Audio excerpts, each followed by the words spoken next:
अभी आप thought process बना नहीं और आप चाहते हो कि 2 मिनट में आंसर आ जाए।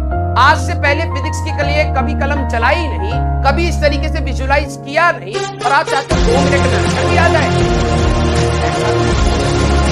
जब आप प्रैक्टिस करते हो तो आपको टाइम लगता है 5 मिनट, 10 मिनट, 15 मिनट। अब आपको चाहिए कि नहीं भैया वो बच्चा 2 मिनट में कर रहा है, भैया 2 मिनट में वो इसलिए कर रहा है, हो सकता है प्रैक्टिस हो या हो सकता है उसके बाद दिमाग गलत ही आएगा ना। ठीक है, तो आपको ये याद रखना है कि सिर्फ फॉर्मूला नहीं पढ़ना है, आपको पूरे चैप्टर में कुछ लिमिटेड कंसेप्ट है, उन्हीं कंसेप्ट पे गोल गोल घुमा के आपसे क्वेश्चन पूछे जा रहे हैं, आपकी प्रैक्टिस होनी चाहिए। अब कुछ बच्चों को लगता है कि सर आप ये भी करा दो, इरोडो भी करा दो, आप पीवाईक्यू भी करा दो, आप ये भी करा दो, वो भी करा दो। टीचर तो करा ही रहा है, खुद रंग बिरंगी किताबों से वो न्यूमेरिकल्स करते हैं।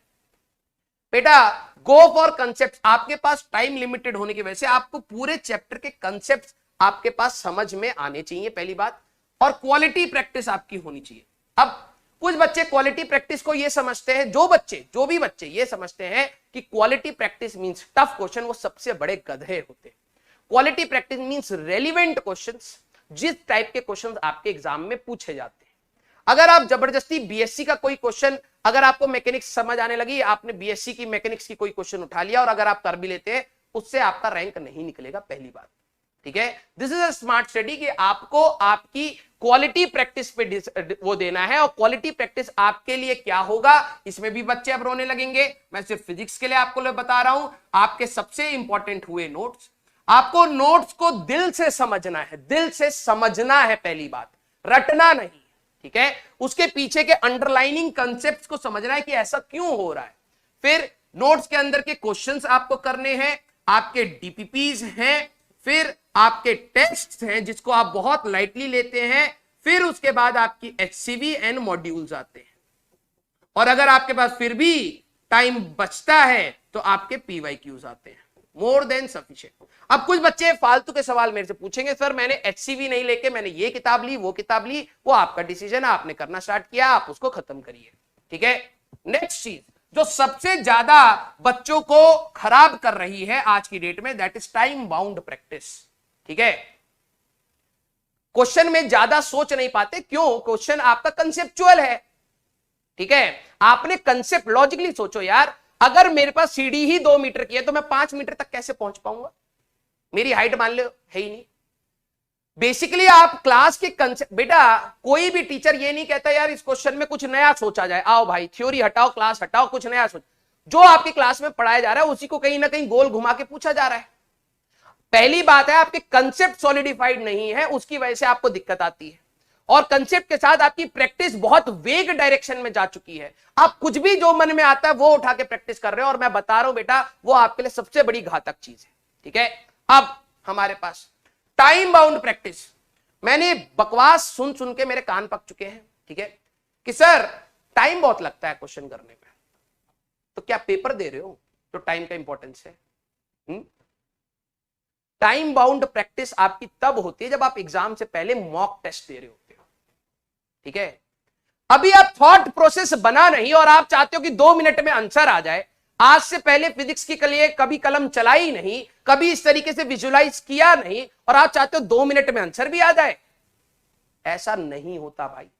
जब आप प्रैक्टिस करते हो तो आपको स्टार्टिंग में टाइम लगता है, 5 मिनट, 10 मिनट, 15 मिनट। अब आपको चाहिए कि नहीं भैया वो बच्चा 2 मिनट में कर रहा है, भैया 2 मिनट में वो इसलिए कर रहा है, हो सकता है उसकी प्रैक्टिस हो या हो सकता है उसके पास दिमाग हो, उस तरीके से सोच पाया हो, या फिर उसको हो सकता है याद हो। आपको अपनी प्रैक्टिस के टाइम में टाइम बाउंड होकर प्रैक्टिस नहीं करनी है, थोड़ा सा रिलैक्स करो। मैं ये भी नहीं कह रहा कि एक क्वेश्चन को पकड़ के 1-1 घंटे तक बैठो, लेकिन यस थोड़ा सा अपने आप को रिलैक्स करो। आप कोई क्वेश्चन में अटकते हो तो पेशेंटली देखो कि उसका कंसेप्ट क्या है। ठीक है, तो टाइम बाउंड जो प्रैक्टिस बच्चे जबरदस्ती मान लेते हैं कि नहीं भैया 5 मिनट में तो आंसर आना चाहिए, क्योंकि एग्जाम में तो मेरे को 5 मिनट में कर रहा है। भैया भी एग्जाम नहीं दे रहे हो, भैया आपका लर्निंग प्रोसेस है, आपका टेस्टिंग प्रोसेस नहीं चल रहा है। This is a learning process. Learning process में you need to invest some time. ठीक है, एनालिसिस आफ्टर इंपॉर्टेंट क्वेश्चंस। कुछ बच्चे एनालाइज ही नहीं करते, क्या उनका रिजल्ट दिया क्या? उनको ये था हाँ फॉर्मूला लगाया आंसर आ गया, ठीक है, नहीं आया तो सोल्यूशन देख लिया। ये सबसे बड़ी गलत बात है कि अगर आपका आंसर मैच नहीं किया, खट से सॉल्यूशन देखते हो, खट से जाओगे यूट्यूब पे, खट से जाओगे गूगल पे, खट से जाओगे सॉल्यूशन बुक पे कि यार क्या है इसका आंसर। आपने दिमाग कहां लगाया? आपने गलत लगाया, दूसरे ने बताया, आपने मान लिया, बस थोड़ा घिसो तो, घिसो तो। ठीक है, आप जब अपने रिजल्ट्स को निकालते हैं तो एक बार ठहर के सोचिए कि आपने क्या किया, और उसको दिमाग में रखिए कि हां इन फ्यूचर अगर कुछ ऐसी चीज आएगी तो मैं ऐसा यूज करूंगा। Generalizing result based on few problems, कुछ बच्चे ये भी करते हैं, फॉर्मूला तो रटे बैठे, और कुछ में ये भी रट लेते हैं कि हां इस क्वेश्चन को ऐसे ही करना है, ट्रिक बना लेते हैं, इसमें ये कर लो आंसर आता है, इसमें ये कर लो आंसर आता है। उनको ये भी नहीं पता होता कि क्या ये हर क्वेश्चन के लिए वैलिड है, पहली बात। दूसरी बात कि क्या वो जो फर्जी ट्रिक बना रहे हैं, कंसेप्ट को छोड़ के फर्जी ट्रिक पे मेहनत कर रहे हैं, ठीक है, क्या वो ट्रिक आपके एग्जाम के लिए रेलिवेंट है, वो आएगी। बेटा मैं ये नहीं कहता कि ट्रिक आपका समय नहीं बचाती, ट्रिक आपका समय बचाती है, लेकिन आज की डेट में मेजॉरिटी बच्चे कंसेप्ट को छोड़ के ट्रिक के पीछे दौड़ रहे हैं, which is very wrong. This should be a learning process. आप पहले सीखिए फिर ट्रिक लगाइए, मना नहीं, लेकिन आप पहले ट्रिक मांगते हैं फिर आप सॉल्यूशन को देखते हैं, बिल्कुल रॉन्ग प्रोसेस, बिल्कुल रॉन्ग प्रोसेस फॉर फिजिक्स।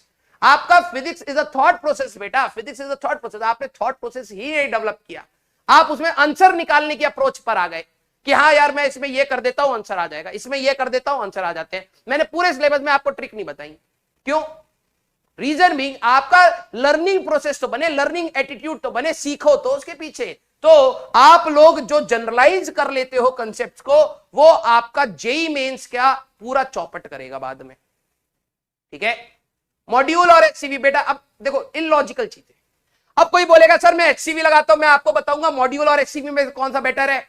फिर कोई एक और नमूना उठ के आ जाएगा, कहेगा सर मैं BM Sharma, HCV, module, PYQ कौन सा करूं। अरे पागल हो क्या? आपको यह चीज सोचनी है कि आपका सफिशिएंट टाइम किसके लिए। आपके लिए आप बीएम शर्मा लेके आ गए, 200 क्वेश्चन है, समय है, 5 मिनट के बाद आपका हालत टाइट हो जाती है पढ़ने की। यार आपके पास सारी किताबें अच्छी हैं, लेकिन आपका टाइम कितना परमिट कर रहा है वो भी देखना होता है ना यार। हाँ या ना? एचसीवी में थर्मोडायनेमिक्स पार्ट 2 में मिलेगा बेटा, ठीक है, ओके। हाँ अब रोना धोना स्टार्ट हो जाएंगे। शॉर्ट नोट्स मेरे को नहीं पता, शॉर्ट नोट्स के बारे में मैं बता चुका हूं, ठीक है। जो आपका ये होमवर्क है बेटा, आपका HCV back exercise heat transfer नाम से चैप्टर होगा, हीट ट्रांसफर बुक 2, ठीक है, ओके ओके। क्वेश्चन करने में इशू बहुत आते हैं, किसको नहीं आते यार, मतलब मैं पता है मोटिवेशन कम कर दूंगा, मैं तुम्हें बताऊंगा ही नहीं चीजें, मैं कहूंगा रगड़ो अपने आप को। कुछ पेरेंट्स होते हैं ना अपने बच्चे को प्रॉब्लम में डालते हैं इसलिए कि वो सीखे, तो वैसे ही छोड़ दूंगा। एक समय बेटा एक चीज के लिए सपोर्ट कर सकता, आप भगवान हो क्या, सारी चीजें आती हैं आपको, मतलब इरिटेट हो जाता हूं मैं। अब मैं इन सब चीजों से इरिटेट होने लग गया हूं कि जो बच्चे उठना ही नहीं चाहते, सर हमें तो प्रॉब्लम आती है। अबे किसको प्रॉब्लम नहीं आती है? कोई एक बंदा उठा के ले आओ धरती का जो कहते हैं मैं सारे फिजिक्स के क्वेश्चन लगा दूं, कोई एक ले आओ यार, कोई एक ले आओ। एक भी नहीं खड़ा हो सकता। अगर बोल दूं ना भैया किसमें दम है कि वो सारे क्वेश्चन लगा देगा, एक का भी हाथ नहीं खड़ा होगा, भले वो साइंटिस्ट क्यों ना हो। दिमाग लगाओ ना यार, लर्निंग प्रोसेस है, सीखोगे ना, समय तो दो, ठीक है। टाइम प्रॉब्लम बेटा, अगर आप स्लो लर्नर है तो आपको टाइम देना पड़ेगा। आप कैसे एक्सपेक्ट कर सकते हैं कि भैया मैं 5 घंटे में ही पढ़ के निकाल लूंगा। आप स्लो लर्नर है तो टाइम दीजिए, अगर आप फास्ट लर्नर है तो कम टाइम देके खेलिए। वो आपके आप एडजस्ट करना मेलिएबल टाइप से नहीं है। आप एक नंबर के वो जो होता है ना रट्टू तोता टाइप, आपको 10वीं तक बना दिया गया है कि हाँ बेटा स्कूल 2 बजे खत्म होगा, 9 बजे तक पढ़ना है, 10 बजे खाना खाना है, 10:30 सो जाना है। अरे भाई अगर आज का टॉपिक टफ है और अगर लगता है कि आज ज्यादा टाइम इन्वेस्ट करना है तो करो ना यार, उसको 11 बजे तक जगो, क्या जा रहा है? हाँ बेटा, जिस दिन आपने अपने आप को प्रॉब्लम्स के साथ एडजस्ट करना सीख लिया कि हाँ भैया प्रॉब्लम है छोड़ दो, ठीक है, आप फेल कर जाओगे। अगर आप प्रॉब्लम्स पे भारी पड़ने लगे कि हाँ बेटा प्रॉब्लम आई है उसको सॉल्व करना है, उस एटीट्यूड को सीख गए तो आप थोड़ा सा आगे बढ़ना स्टार्ट करोगे, ठीक है। स्कूल बेटा आप पहले निकोला टेस्ला नाम रखा है, ठीक है, स्कूल, क्या आप पहले बच्चे हो या आपसे आगे या हम लोगों की जनरेशन या हमारे से सीनियर जनरेशन कभी स्कूल नहीं गई? मैं कहता हूं ना, आपके जो बकवास डाउट्स है ना जो आपको रोक रहे हैं, वो आपके सिर्फ दिमाग की कीचड़ है, ठीक है। आपको क्या लगता है कि सिर्फ दुनिया में आप ही प्रताड़ित हो स्कूल से? हैं? क्या हम लोगों ने अपने स्कूल नहीं पार करे? क्या हमसे ऊपर वाले रैंक्स ने स्कूल नहीं पार करे? क्या हमारे सीनियर्स ने स्कूल नहीं पार करे? क्या हमारे स्कूल के समय ये होता था 12वीं का बोर्ड दे दो बेटा, 6 महीने बाद जेई का पेपर होगा? क्या ऐसा होता था? पागल हो क्या? जो आप प्रॉब्लम फेस कर रहे हो वही मैंने प्रॉब्लम फेस करी है, वही हमारे सीनियर्स ने भी फेस करी है। सबने, जिन लोगों ने इस चीज को अच्छे से मैनेज कर लिया वो रैंक निकाल गया, बस साथ सीधी बात ये है। अगर आप मैनेज नहीं कर पाओगे तो पीछे खिसक जाओगे, और कुछ नहीं होने वाला। हाँ, इरोडो अभी से लगाना शुरू कर दें बेटा, अगर दिमाग है तो लगाइए, अदरवाइज टाइम वेस्ट करेंगे, ठीक है। नींद आती है तो बेटा मैं क्या करूं, ये आपका बायोलॉजिकल प्रॉब्लम है, ठीक है। अगर आपके सपने इतने ज्यादा इंपॉर्टेंट है या बॉडी का रेस्ट इतना इंपॉर्टेंट है कि आप अपना करियर खराब कर सकते हैं और आपके मार्क्स नहीं आ रहे और आपको नींद आ रही है, तो वो आपका डिसीजन है ना, ठीक है। इसमें मैं क्या कर सकता हूं? मैं उठाऊंगा आके, बेटा एड्रेस दे दे, मैं आ रहा हूं, सोइयो मत भाई, फेल हो जाएगा। हाँ, आंख उठा के टेप लगा के रखूं क्या? पागल हो हैं? बैकलॉग वाले तो बोलना मत बेटा, मुंह तोड़ दूंगा या श्राप दे दूंगा, ठीक है। आपने अगर लेट ज्वाइन कराए दैट्स योर प्रॉब्लम, हाँ या ना, ठीक है। कोर्स 5 या 10 मई से स्टार्ट हुआ था, ठीक है।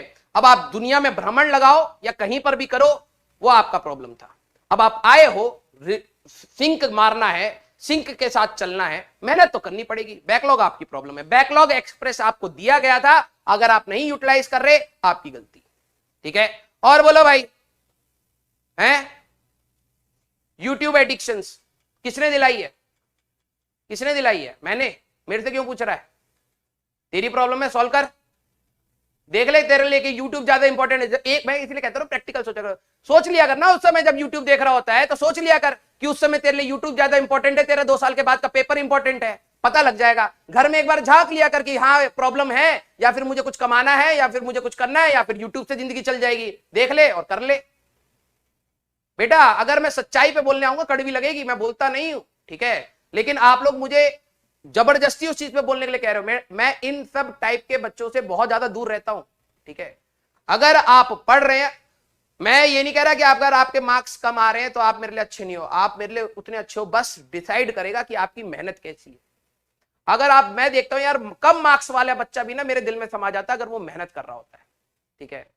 आप मेहनत ही नहीं करना चाहते यार, आप अपनी प्रॉब्लम्स का सोल्यूशन दूसरों में ढूंढना चाहते हो, दूसरों से जानना चाहते हो। कैसे, कितने डिपेंडेंट लोग हो चुके हो आप, हैं? कितने डिपेंडेंट हो चुके हो?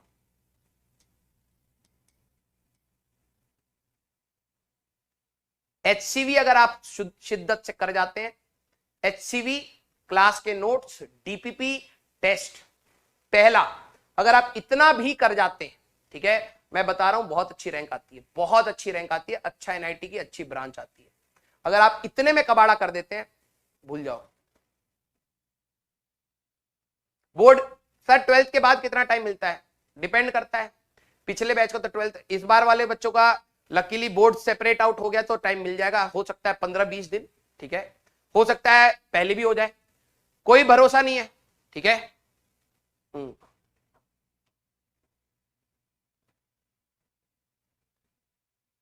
और बोलो बेटा, आपका जिम हो 1.5 घंटे, अगर आपको सफिशिएंट लगता है कि आपकी पढ़ाई अच्छी चल रही है और आप सेटिस्फाइड हैं और आपका ग्रोथ रेट ऊपर है, आप 1.5 घंटा क्या 2 घंटा खेलिए यार, 2 घंटा अपनी को करिकुलर एक्टिविटीज करिए। मैं कहता हूं हमेशा कि पढ़ाई सब कुछ नहीं होता है, ठीक है, हमेशा सिर्फ पढ़ाई नहीं होती है बेटा, ठीक है। लेकिन हाँ, अगर आपको कुछ बनना है, आपका एक एम है और आप वहां तक पहुंचना चाहते हो, उसकी रिक्वायर्ड एक एनर्जी चाहिए या रिक्वायर्ड मेहनत चाहिए। अगर आपको लगता है आप वो अटेन नहीं कर पा रहे तो कुछ sacrifices you have to make. और अगर आपको लगता है कि नहीं यार मैं इतनी सक्सेस इतने तरीके से पहुंच सकता हूं, तो you should invest your time in extra को करिकुलर एक्टिविटीज। अगर आपको रीडिंग, सिंगिंग, डांसिंग जो भी करना पसंद है आप करिए बेटा, ठीक है।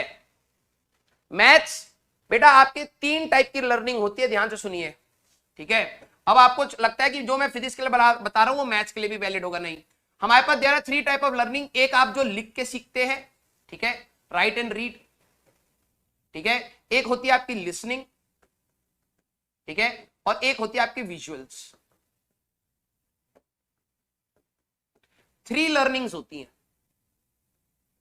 अब खुद से 1 मिनट ठहर के जरा सोचिएगा, कुछ बच्चे इनमें से ऐसे होंगे जब चीजें विजुलाइज हो पाती हैं, देख पाते हैं कि हाँ ऐसा हो रहा होगा, उनको समझ आती है। ठीक है, कुछ बच्चे ऐसे भी होते हैं कि कॉपी पेन किताब हटा दो और उनको बस बोलो कि यार अगर मान लो एक ब्लॉक है उस पर आपने फोर्स लगाया, उन्होंने बस सुना और खुद से विजुलाइज करके क्वेश्चन करने लग गए। लिसनिंग से भी आपकी लर्निंग होती है।